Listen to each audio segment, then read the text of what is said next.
Wow! Gising na siya! Ang pala mo nandito sa bahay. Nay, wag ngayon please. Alam mo, bilib din ako sa'yo eh. Wala na nga tayong makain, nagpabuntis ka pa. Buti pa yung anak ni Rosa, pag-aaral ay natupag. Nakakawalang gana. Yan, umalis ka. Diyan ka magaling.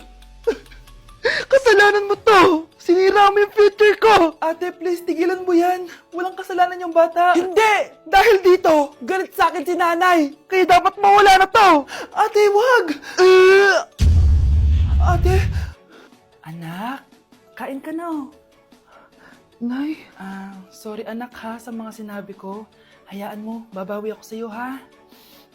Thank you, Nay. Nay, sumasakit yan ko. Nay, oo, yung pinag-usapan natin ha.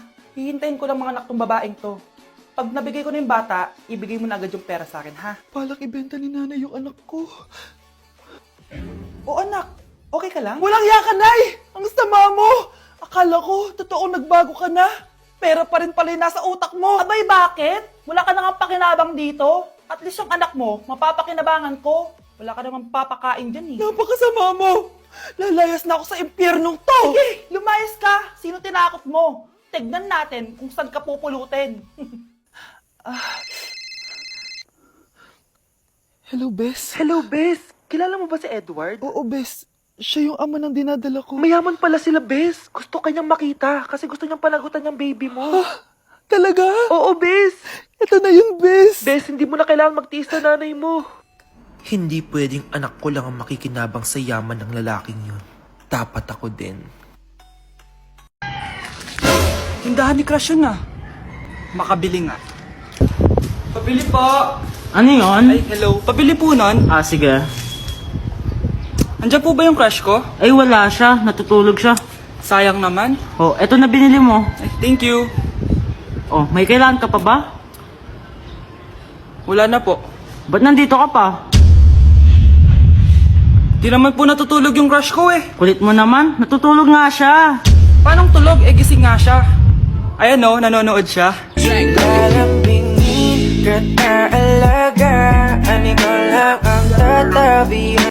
Nay, pupunta po dito yung crush ko. Talaga anak? Sige, pakilala mo siya sa akin. Few moments later. Nay, nandito na po yung crush ko. Hello po, tita. Ikaw ba yung crush ng anak ko? Halika dito, umupo ka. Naku, alam mo ba? Yung anak ko, napakasipag niyan. Si nanay talaga, pero crush, totoo yun. Masipag talaga ako. Nakikita mo ba yung mga plato doon? Siya maghuhugas niyan ngayon. Di ba, anak? Ngayon na po, Nay. Di ba masipag ka, anak? Papatunayan ko talaga kay crush na masipag talaga ako. Nay, tapos na po. Ay, tapos ka na, anak. Nakikita mo ba yung mga kalat dito? Pwede ka bang magwalis? Magwawalis, Nay. Di ba masipag ka, anak? Opo, Nay. Nay, tapos na po. Pwede pa kikuha nga yung mga sinampay ko sa labas? Pwede ba pakilaban yung mga damit natin? Di ba kunin yung kalderong hinram ng kapitbahay natin? O, di ba ang sipag niya? Alam mo, dapat araw-araw ka nandito. Oo nga po, tita, ang sipag niya. Sige po, araw-arawin ko po yung pagpunta dito. Ang daya mo naman! Dapat ako panalo eh! Wala akong ginagawa ah! Patas lang yung laban! Ang pangit mo kalaro! Nay! O, bakit anak? Pinalo niya ako, Nay! Pinalo ka neto? Di ka ba tinuturuan ng tamang asal? Nanay! Oh, ano nangyayari? Pinalo niya ako, Nay! Hoy, ba't mo pinalo anak ko? Pumapatol ka ba sa bata? Ay, Mare, parang di kasi tinuturuan ng magulang yan eh. Aba, sinasabi mo sa akin na wala akong kwenta magulang? Di naman, Mare. Ikaw nga eh, chismosa. Di masarap magluto tapos ang baho mo pa. Ang baho na mukha mo. Di ka marunong mag-makeup. Tingnan mo nga mukha mo. Mukha kang clown na nalugi. Aba, halika dito. Halika. Mare, tuturuan mo lang ng asal yung anak mo. Di mo magawa. At tanda-tanda mo na pumapatol ka pa rin sa bata. Sorry na. Laro na lang tayo ulit. Sige.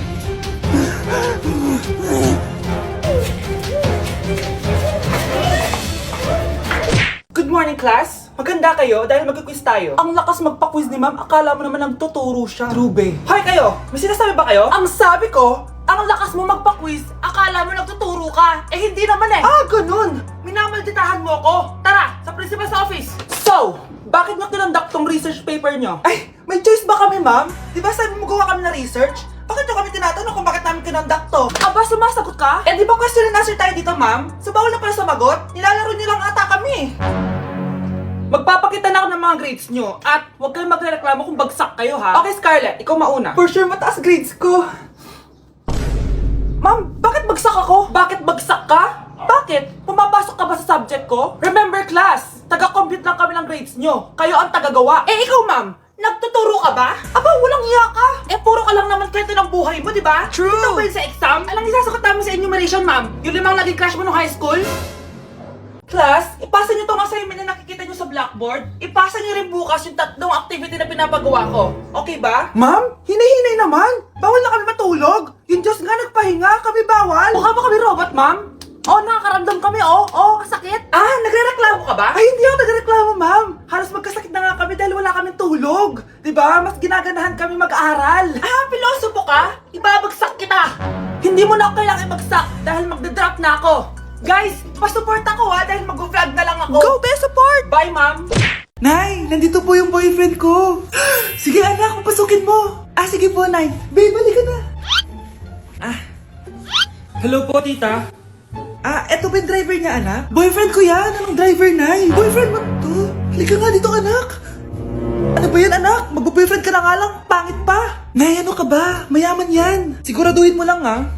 Ah, ikaw pala yung boyfriend ng anak ko? Opo, tita. Malaki ba bahay mo? Ah, wala po akong malaking bahay. Ganun ba? Eh, ayaw kita sa anak ko. Ah, Nay, ano ba? Kasi sa mansion po ako nakatira. Ah, may kotse ka ba? Ah, syempre po. Ah, baka yung mura lang yan, ha? Lamborghini lang po. Oh, sabi ko sa inyo, Nay, mayaman yan eh. Ah, meron po akong regalo sa inyo, tita. 1,000,000 po para sa inyo. 1,000,000? Anak, ano bang hinihintay mo? Magpakasal na kayo! Ah, sige, Nay. Gusto ko next week may apo na ako, ha? Ay, perfect! Masabog siya! Masabog. Sabi na Versace! Love you. Thank you so much. Happy Valentine's Day, everyone! So, kakatapos ko lang mag-aral ngayon. And ayun guys, susurpresahan natin si Honey Bunch. Ayun guys, binilan ko siya ng cake. Tapos ito special gift to. Tapos ito flowers. Tapos sa likod nitong car, ayun may balon doon. May mga balloons doon sa likod. Tapos doon ko gagawin yung surprise ko mamaya. And hinihintay ko siya ngayon. Ang tagal-tagal niya pumunta dito. And also guys, later magdi-date kami. Magdi-dinner kami somewhere around BGC. And ayun guys, kayo, kamusta naman yung Valentine's Day niyo? Special tong Valentine's sa akin kasi last year ang dami naming na-achieve. And then 3 years na kaming magjowa ni Honey Bunch. So kaka 3 years lang namin noong January 12. So marami na kaming achievements and this is just a celebration of that. And more celebrations to come. So susulatan ko rin pala siya ng letter. Ayan, para sweet tayo. Ayan, para ma-feel niya talaga na mahal ko siya. Ayan. Wala pala akong papel guys. Envelope lang to, tapos dito na lang ako sa likod magsusulat. Pwede naman yun, di ba? Hindi talaga ako ma-letter na tao, pero today is a special day. Kaya bibigyan natin si Honey Bunch ng letter. Sana na-touch ka. So tapos na ako. 1, 2, 3. Siya lang pwede magbasa neto. Guys, may problema ako kasi ang hangin dito. Pag binuksan ko tong likod ng kotse ko, lilipad lahat ng balon sa daan. So di ko alam kung paano mangyayari niyan mamaya. Guys, nandito na siya. Happy Valentine's Day! Uy, ang ganda nito! Happy Go Valentine's Day. Thank you so much. Sunflower. Let's go outside. Come here, baby. I have another gift for you. Ay, shit. Ay, perfect! Masabog siya! Masabog siya! Huwag mo na bubuksan mamaya na yan. Ito yung snack mo. Ito yung snack mo mamaya.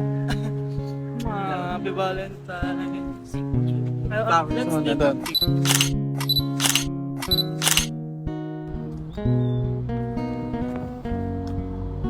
So guys, may dala pa pala siyang flowers. Matagal na sinasabi ni Honey Bunch na gustong gusto niya daw yung amoy na naamoy niya sa mga mall. So ayan, binilan ko na siya finally. Masyadong maganda yung lalagyan. Ay! Perfume to, no?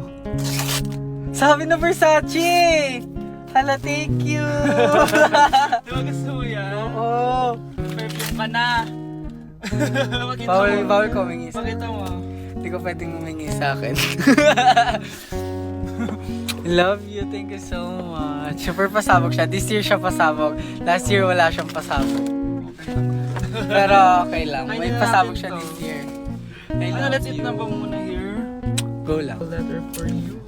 Pero, Babasahin natin siya para mag-judge sa sarili. no! Basta ikaw lang for your eyes only. Ano lang, simple message lang for you. So after nun, ayan, kumain na kami dahil nagutom na kami dalawa. Kumain kami sa Japanese restaurant kasi nag-crave daw siya ng Japanese food. So depindot pala dito pag mag-order, guys. Nagpabili nga pala siya ng California Maki tsaka yung chicken. Hindi ko alam kung anong tawag doon. Ayan, so sana nag-enjoy ka naman, Honey Bunch, and I love you so much. More achievements to come and sana di pa tayo mamatay, no? So ayun lang naman, guys. Thank you for watching this video. Bye! Hey, sweetheart. Will you marry me? What's your name? Wow! Yung mga gusto ko mga suplade effect, playing hard to get. Gusto mo manood tayo ng sine? I'll pay. No problem with that. Excuse me, may boyfriend na ako. Okay lang yun! Hindi naman ako seloso Pero ang boyfriend ko, seloso. Huwag mo sabihin, kalbo na naman yung boyfriend mo. Ha? Sino kalbo? Yung pangit yung kalbo. Yan ang boyfriend ko. Sa larangan, lansangan, Ito lang. Ang boyfriend ko din to Ba't nandito ka? Saan mo nasabay ka lang? Ha? Ano ba yan? Sabi nga? eh. Mga anak, aalis lang ako Maglinis kayo dyan. Bye, Nay! At dahil wala na si Nanay, ako ang bago niyong boss. Kaya sundin yung mga inuutos ko, ha? O Kyle, ikaw na magugas ng mga plato doon, ha? Wow, lakas magutos, ha? Aba, nagrereklamo ka ba? Brianna, walisin mo yung mga kalat dito. Pwede ikaw naman. Walisin ko mukha mo ano sabi mo, babae ka? Hoy, ikaw, Miguel. Ikaw gumawa ng assignment ko, ha? Ang lala ng babaeng to. Sa bobo pa papagawa ng assignment.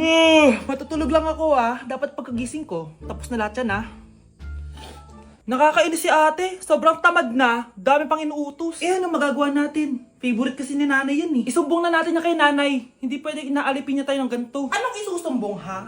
Akala niyo hindi ko kayo naririnig? Magtrabaho kayo doon! Tama na, ate! Sawang-sawa na kami. Puro kautos. Malinaw naman sa inyo, di ba? Na pag wala si nanay, ako ang boss. Sinong boss? Ha? Wala, nay. Actually, kakatapos ko lang maglinis ng bahay, Luh, sinungaling. Scarlett, huwag mo na ako lokohin. Hindi naman talaga ako umalis dito. Sinisigurado ko lang kung naglilinis talaga kayong lahat. At tama nga yung sinasabi ng mga kapatid mo. Na para kang boss umasta dito sa bahay. Anay. Mga anak, kayo na bahala sa ate nyo. Utusan nyo ng utusan yan. Ate, ikaw na magugas ng mga plato dun. Eto na. Pagkatapos mo dyan, ate, maglaba ka, ha? Oo, sige. Pagkatapos mo maglaba, gawin mo yung project ko, ha? Sige, boss. Lahat ng utos nyo gagawin ko. Grabe, ang pangit ko pala dati nung bata ako. Sino itong tumatawag? Hello? Scarlett, wag kang papasok bukas sa school, ha? Ha? Bakit? Sino ka ba? Basta, sundin mo na lang ako, please. Ano yun? Ang weird. Oh, anak, hindi ka pumasok? Opo, Nay. Masakit po yung pagkaramdam ko pagaling ka, anak, ha? Anak, yung school mo, nasusunog. Nasusunog, Nay? Totoo nga yung sinasabi ng caller kanina. Grabe. Buti na lang, anak, hindi ka pumasok sa school ngayon. Sino na naman tumatawag na to? Hello? Sino to? Scarlett, wag kang matutulog ngayong gabi, ha? Ikaw na naman? Paano mo nalalaman yung mga yan, ha? Scarlett, please, sundin mo na... anak, matutulog na ako, ha? Ikaw din, huwag ka na magpuyat. Sige po, Nay. Tatapusin ko lang po itong pinapanood ko. Kung hindi ako matutulog, ano namang gagawin ko buong gabi? Matutulog na lang ako. Baka niloloko lang ako ng caller na yun. Nay! Nay! Gising, Nay! Ano nangyari, anak? Binabangungot ka, Nay! Buti gising ka pa. At nagising mo ako. Sino ba talaga yung caller na yun? Sino ka ba talaga, ha? Bakit alam mo lahat ng mga masasamang mangyayari? Gusto mo ba talaga ako makilala, Scarlett? Oo! Dahil hindi ako matatahimik! Magkita tayo malapit sa puno ng mangga. Hello? May tao ba dyan? Hi, Scarlett. Ikaw ba yung caller? Gusto mo ba talagang makita